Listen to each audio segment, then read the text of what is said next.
mesdames, merci beaucoup, messieurs. Vous qui nous suivez sur votre télévision, vous êtes dans votre émission Dis-moi tout. Aujourd'hui, nous sommes sur ce plateau avec un nouvel invité. Il s'agit bien de Trésor Kiboko. Il est jeune leader, il est coordonnateur provincial de leadership et gouvernance pour les progrès. C'est une ASBL.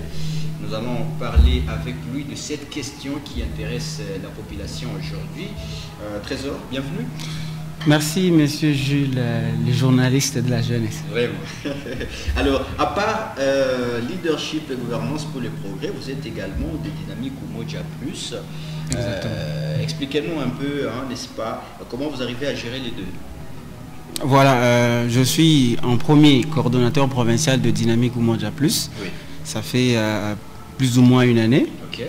Certes, nous avions commencé comme membre simple et puis voilà. Voilà, surtout qu'on est en train de prôner la compétence, la méritocratie. Donc il a plu à l'initiateur de voir notre petite compétence récroquevillée quelque part. Et nous avions été propulsés jusqu'à être coordonnateurs. Alors, comme vous le savez, il y a eu quelques relations et le professeur Matata a eu à initier encore une autre ASBL et qui a fait recours également à nous. Et heureusement qu'on avait un petit bon témoignage de la part de l'initiateur et c'est lui qui a fait rapport. Et aujourd'hui, nous chapeautons cette ASBL au niveau provincial. Voilà. Alors, on vous voit avec le drapeau de la RDC au cou. Qu'est-ce que ça symbolise? J'ai pris cette initiative de mettre ce drapeau durant tout ce mois ici. Okay. Bon, enfin, certains pensent déjà que c'est pour le match Léopard. Bon, enfin, mais c'est pour le soutien à nos frères RDC du côté de l'Est. Donc pour moi, ça sera une manière de me rappeler chaque fois qu'il y a un ça ne va pas quelque part. Okay. Et ça me permet de réfléchir tout le temps, de connaître qu'est-ce que je peux à mon niveau apporter pour que cette guerre puisse finir, s'il en existe quand même. Mais donc sur le plan là, je regarde et je me dis mais c'est mon pays. Et quand je mets les drapeaux comme ça avec une casquette presque militaire, ça me rappelle beaucoup de choses et ça me pousse à aller au front, à travailler durement pour ce pays. D'accord. On va commencer notre émission. On va directement entrer dans le sujet du jour. On va parler de leadership et gouvernance pour le progrès, qui est une ASBL, n'est-ce pas, du sénateur Augustin Matata Pogno-Mapon. Comment d'abord il se porte lui-même, les sénateurs? Le sénateur se porte très bien, très bien. Oui. Voilà, il est en déplacement et je crois que d'ici là, il va rentrer. Il est attendu en justice d'ici le 13. Ouais, je crois. C'est quelqu'un qui n'a pas peur. Il sait, il est très sûr qu'il n'a pas assez de problèmes. Alors comme selon ses convictions, il pense qu'il n'a pas de problème, je pense qu'il va rentrer comme il a fait l'autre fois. Leadership et gouvernance pour le progrès. Qu'est-ce que nous pouvons comprendre déjà par ces trois thématiques ici? Leadership, gouvernance et progrès. Chaque fois quand nous entendons le sénateur Matata parler, il prône plus le leadership, la gouvernance et le progrès. Expliquez-nous un peu ces trois termes. Voilà. Leadership, gouvernance et progrès. Oui. Nous commençons par le leadership. Okay. Pour l'initiateur, d'ailleurs, la vision à laquelle nous adhérons, pour l'initiateur, si ce pays n'arrive jusque là, n'arrive pas à avancer, c'est parce qu'il y a un déficit de leadership. Et donc, un leadership de qualité fera en sorte que nous puissions parvenir à atteindre les grands horizons. Okay. Alors, en dehors de ce leadership-là, il y a la bonne gouvernance. Le leadership qui voudrait qu'on nous amène à une vision commune, on nous amène à atteindre ensemble les objectifs, mais on ne peut y arriver que lorsque nous avons une bonne gouvernance. Une bonne gouvernance, j'arrive de la chose publique et ça permet à ce que nous atteignions les progrès. C'est-à-dire, je peux parler de la règle de 3P, la puissance et tout ce qui va pour que nous puissions arriver à un résultat quelconque. Et ce résultat-là, c'est le progrès. Alors, le progrès passe par le leadership, passe par la bonne gouvernance. Et il voudrait que tout le Congolais puisse prôner ces valeurs qui sont le leadership et la bonne gouvernance. Certes, nous vivons dans un pays où on nous fait croquer vie dans une équipe, dans un parti, oui. Mais ce ne sont que les acteurs, les personnes qui sont à la tête de cette ASBL qui peuvent prôner certaines valeurs. Mais nous voulons que, ici chez nous, au-delà, certes, le professeur Matata est en train de prôner ses valeurs, nous connaissons tout ce qu'il a pu faire et l'homme qu'il est, mais au-delà de lui, il faudrait que tout celui qui suive sa vision puisse aussi incarner les mêmes valeurs. Je pense, si nous, tout le monde dans ce pays, peut prôner le leadership et la bonne gouvernance, on va très vite atteindre le progrès. Okay. Voilà. Alors, quels sont les objectifs de cette ASBL, leadership Exactement. Et gouvernance pour le progrès? Alors, les grands objectifs phares, okay. C'est d'ailleurs même le leadership.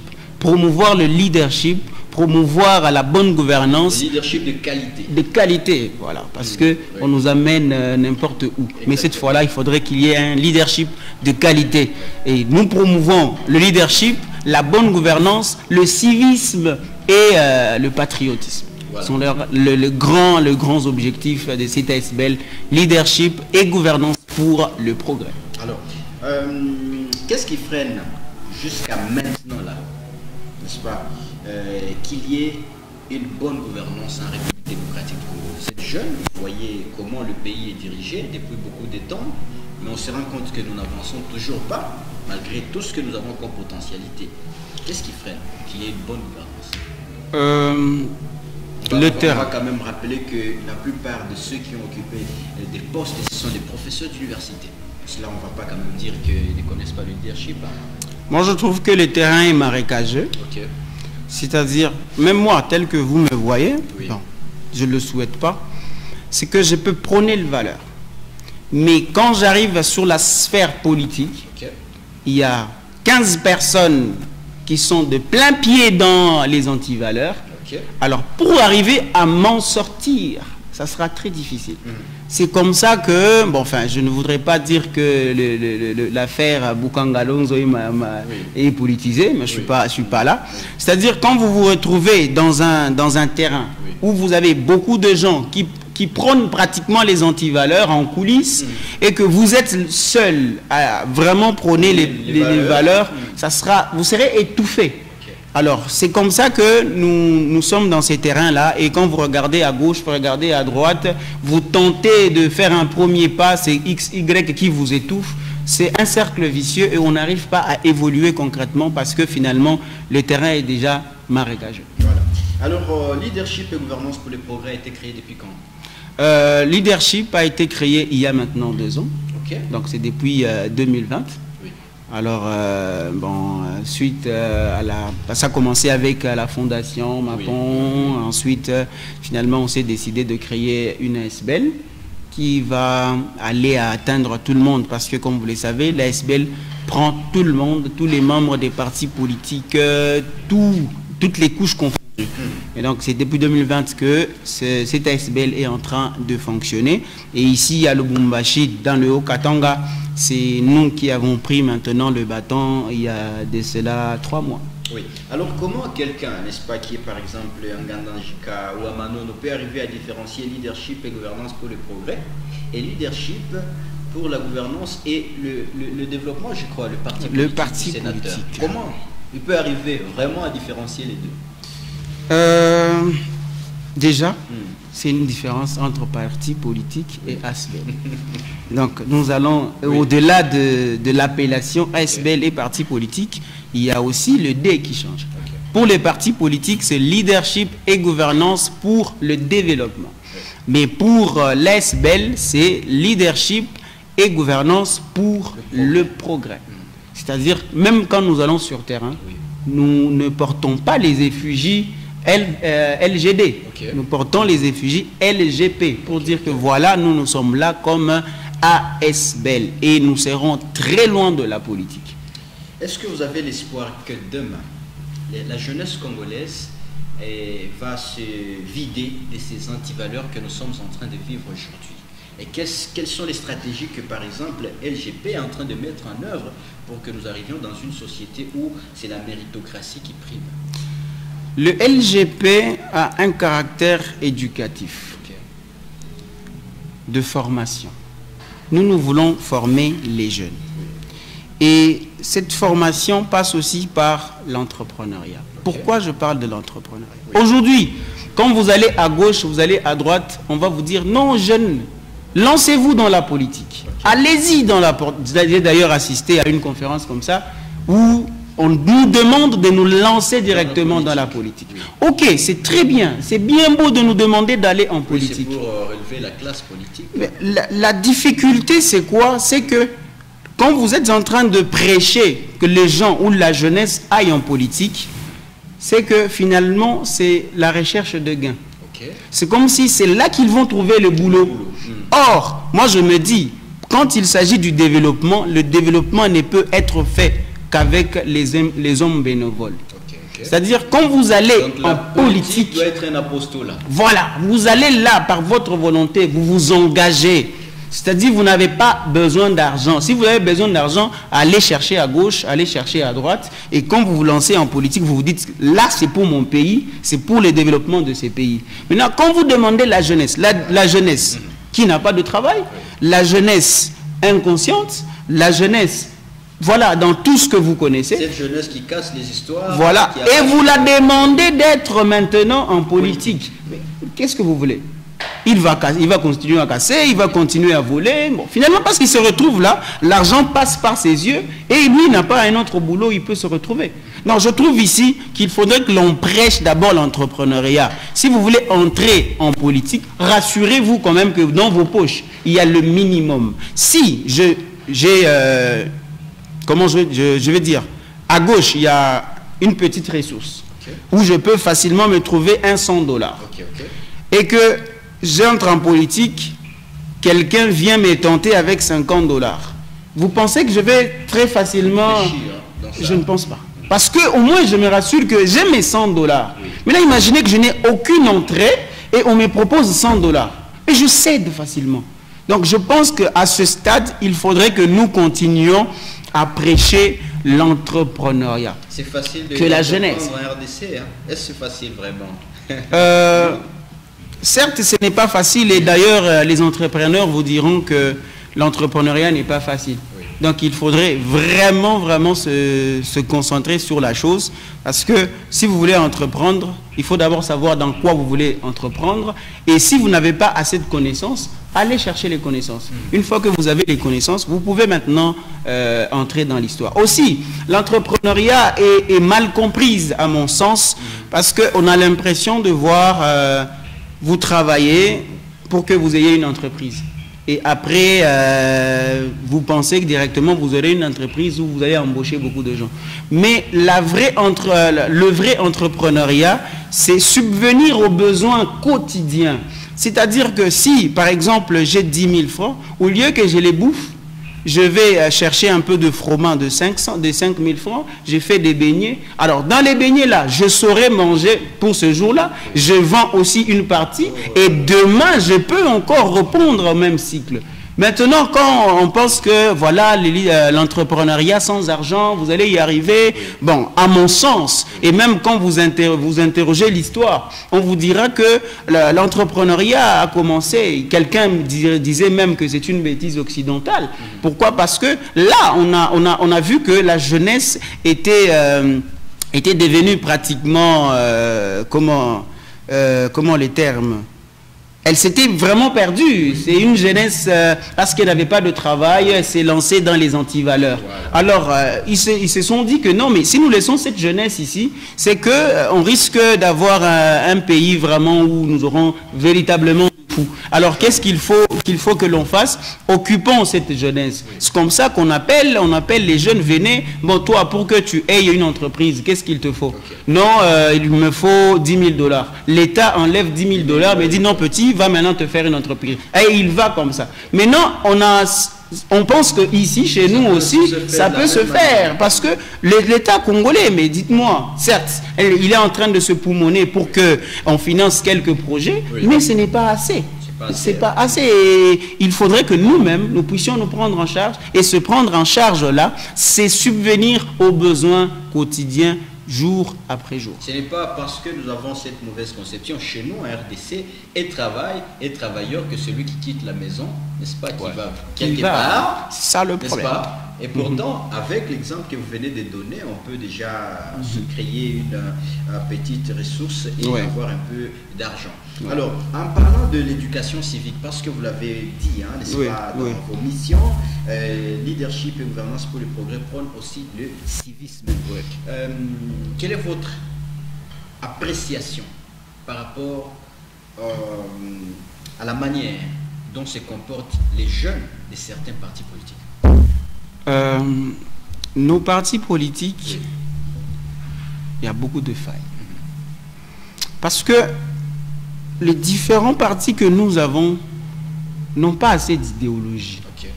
C'est presque les mêmes choses. C'est presque les mêmes choses. Vous allez à X, Y, on va vous raconter. C'est un même langage. Mais tout ça, c'est parce qu'on cherche le pouvoir, tout simplement. Le pouvoir pour le pouvoir. Voilà, le pouvoir pour le pouvoir, comme vous le dites. C'est-à-dire que, comme je l'ai dit tantôt, on recroqueville les gens dans les partis juste pour propulser quelques personnes. Et on n'a pas besoin de vous former ou que vous soyez patriote ou que l'on vous dise, ici, chez nous, il faut prôner telle valeur et telle valeur. Non. On vous met là-bas, vous cassez, ce n'est pas leur problème, mais quand nous approchons des séances électorales, c'est comme ça qu'on va vous appeler, dit votez-moi, votez-moi, votez-moi. Après voter, c'est fini. Mais au fond, là, le civisme, c'est d'ailleurs l'une des missions des partis politiques. C'est enseigner le civisme aux gens qui acceptent votre vision, qui acceptent de venir auprès de vous. Mais malheureusement, ce n'est pas le cas. Et c'est comme ça que l'ASBL se dit, mais finalement, comment on peut y arriver? C'est qu'il faudrait que nous prêchions. Et d'ailleurs, en passant, nous étions déjà en train de réfléchir à une matinée politique. C'est-à-dire, nous appelons tous les acteurs politiques, tous les ambitions des différents partis politiques. Nous avons déjà un expert en développement international. Nous allons mettre, il va enseigner, il va former tout le monde. Parce que nombreux, ils se lancent parce qu'il a un peu d'argent. Il se dit, bon, enfin, pour être député, il faut 15 000 $.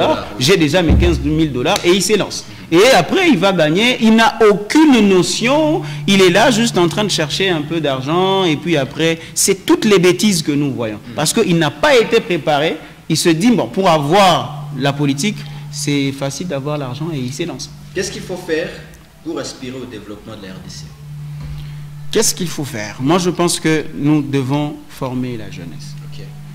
Certes, nous sommes au niveau où, quand vous êtes en public, vous pouvez prôner les valeurs comme pas possible. Voilà, nous chez nous c'est ceci, nous chez nous c'est cela. Mais individuellement, les gens ne sont pas encore engagés. Même quand nous disons que la jeunesse est consciente, moi je doute encore un peu. Comment ça? Parce que la conscience, c'est au niveau où vous voyez la personne individuellement s'engager. Nous disons souvent la jeunesse est consciente, mais c'est parce que vous avez fait l'échantillon dans la masse. Ressortez chacun d'eux et voyez comment ils se comportent. Vous verrez que ce n'est pas facile. Quand vous êtes dans une masse, on va vous dire, non, je parle par exemple du changement. Quand vous êtes dans une masse, vous allez prêcher, il ne faut pas jeter les papiers partout et tout et tout. La même personne, ressortez là quelque part. Et quand vous voyez en train de jeter un papier, demandez-lui. Mais pourquoi vous avez jeté le papier? Tu penses que c'est moi qui vais changer ce pays? Surtout, cette phrase-là, elle m'énerve beaucoup, moi également. C'est la même jeunesse consciente, celle que nous appelons consciente. C'est celle-là qui fait les mêmes bêtises. Je pense. C'est difficile. Moi, je pense que nous continuons à prêcher le civisme, le patriotisme, dire à la jeunesse que c'est à partir, au travers cette jeunesse-là, que ce pays pourra être développé. Que nous inculquions ça. Que nous disions aux jeunes que sans toi, le Congo ne sera pas développé. Au moins qu'ils se disent, si le Congo n'est pas développé, donc c'est à cause de moi. Alors, il se dira, il a une partition à jouer, il a une part de responsabilité. C'est comme ça que nous pouvons arriver à prêcher, continuer à prêcher, dire que nous avons aussi une part de responsabilité. Surtout que la jeunesse, c'est pratiquement la majorité de la population congolaise. C'est-à-dire que, mettons un peu de côté les vieux, même si quelque part on va les... Ils sont accusés de tous les maux possibles. Ok, mettons-les de côté, travaillons, disons-nous, mais voilà, c'est nous qui avons la grande responsabilité. fait, c'est comme ça que nous pouvons facilement y arriver. Certes, il ne faut pas écarter les vieux parce que le terrain sera très glissant. Très glissant, voilà.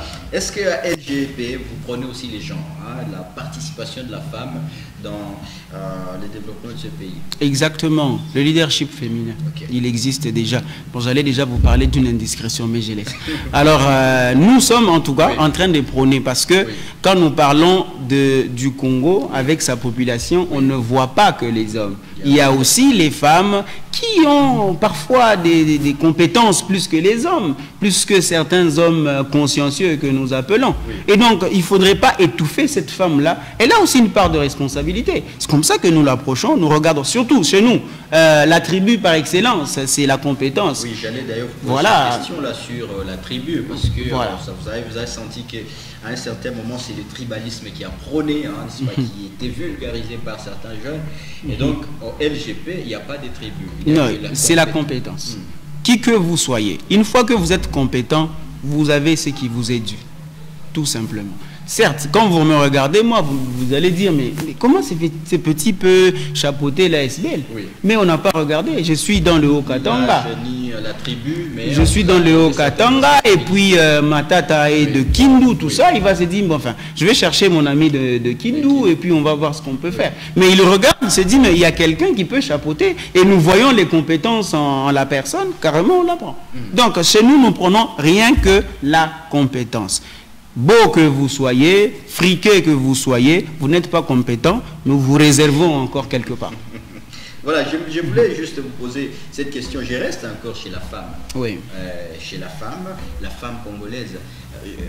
Vous n'avez pas l'impression que c'est moins des femmes qui s'intéressent même au développement de ce pays?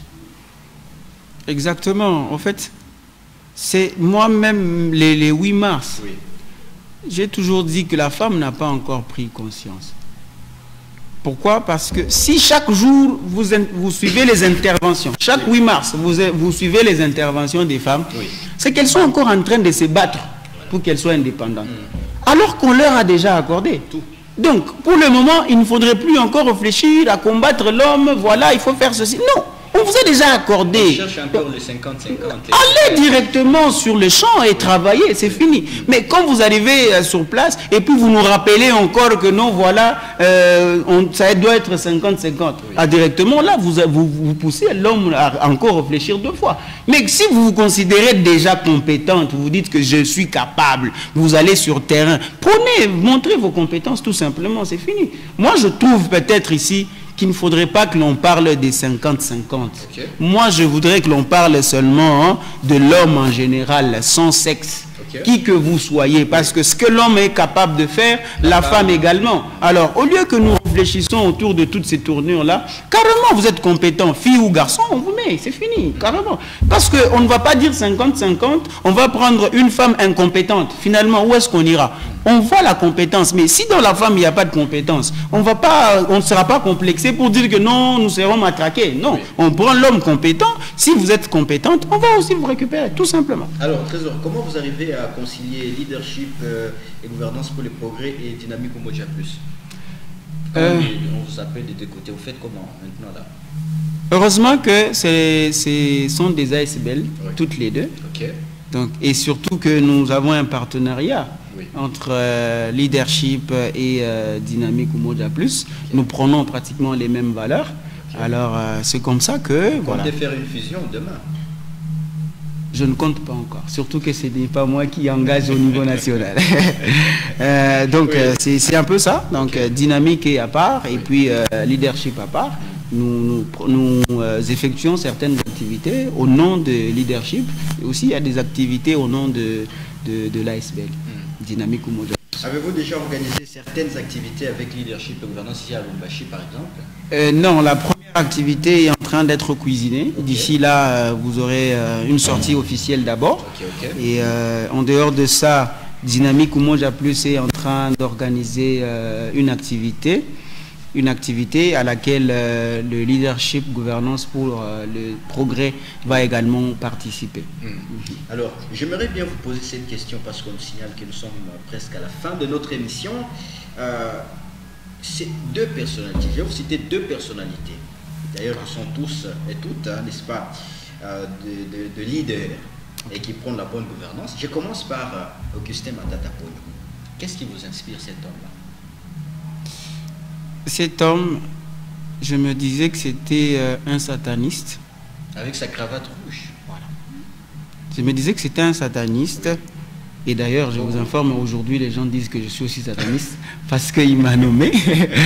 Bon, parce qu'on vous avez accepté d'adhérer. Imaginez, surtout que un moment, j'avais une cravate rouge. Rouge non, aussi, les petits est parti. Chemise blanche, cravate rouge. On dit non, les petits est parti. Là, il a été acheté. Non, alors, même les parents ont eu peur à un certain moment. Ils n'ont pas eu peur. Voilà. Ils me connaissent déjà. Ok, d'accord. Alors, Oui. quand je regardais cette personne, avec tout ce que nous entendions, là, Matata, ceci, cela, mais avec les différentes activités que nous avions eu à organiser en 2018, en 2021 également, avec le professeur Matata qui a parlé du leadership, Oui. quand même, comme nous étions dans l'équipe organisatrice, nous avions eu à échanger. Ok. Et vous sentez qu'il y a des valeurs. Jusqu'au point où il nous a expliqué pourquoi il met la cravate rouge. Ah là, je me dis, oh, ici, il y a des valeurs. C'est comme ça que je suis devenu un peu fan de lui. Ok. Voilà. Deuxième personnalité, c'est Boudi. Boudi Moukadi, je me dis que ce sont les oiseaux de même plumage. Parce qu'avec Boudi, déjà, lorsque je suis arrivé à la dynamique Umoja Plus, Oui. j'ai fait au moins 6 ou 7 ans à la dynamique Umoja Plus. C'est récemment ici, lorsque le conseil provincial a commencé, que Boudi a connu ma tribu. Ok. Pourquoi? Parce que le terrain était glissant. Glissant. Voilà. Alors je me dis, mais pourquoi il ne m'a pas demandé Tous tout ces ça? temps ici. Il ne m'a pas demandé. Donc, on est en train d'évoluer. Tout ce que lui regardait, c'était la compétence. Et si vous voyez les différentes faveurs que j'ai eues de lui, il a des frères autour de lui. Oui. Il a. Et il pouvait carrément pistonner quelqu'un, va là-bas, mais il n'a pas regardé tout ça. Et si vous regardez l'équipe avec laquelle je travaille, Oui. tous sont plus âgés que, non seulement âgés, Oui. même dans d'autres domaines. Vous sentez que non. Mais il n'a pas regardé tout ça. Le sens de leadership, le sens de responsabilité, c'est ce qui caractérise cet homme-là. Et quand je regardais toutes ces valeurs-là, je me dis, mais enfin, c'est une bonne personne. Nous espérons bien que d'ici demain, vous serez professeur en leadership et gouvernance. Je sens en vous l'hargne d'être un enseignant du leadership et de la bonne gouvernance pour le développement de ce grand Congo.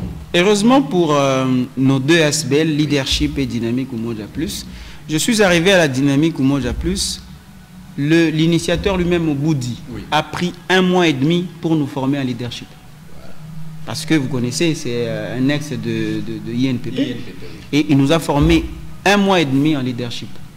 Récemment, nous avions été avec le professeur Matata. Lui-même encore nous a parlé, nous a formé sur le leadership. Oui. Donc je pense que je ne vais pas les décevoir. Ouais. En tout cas, nous sommes pratiquement à la fin de notre message. De notre émission, quel est le message, le grand message que vous pouvez lancer à la population qui nous a suivis depuis le début jusqu'à la fin de l'émission?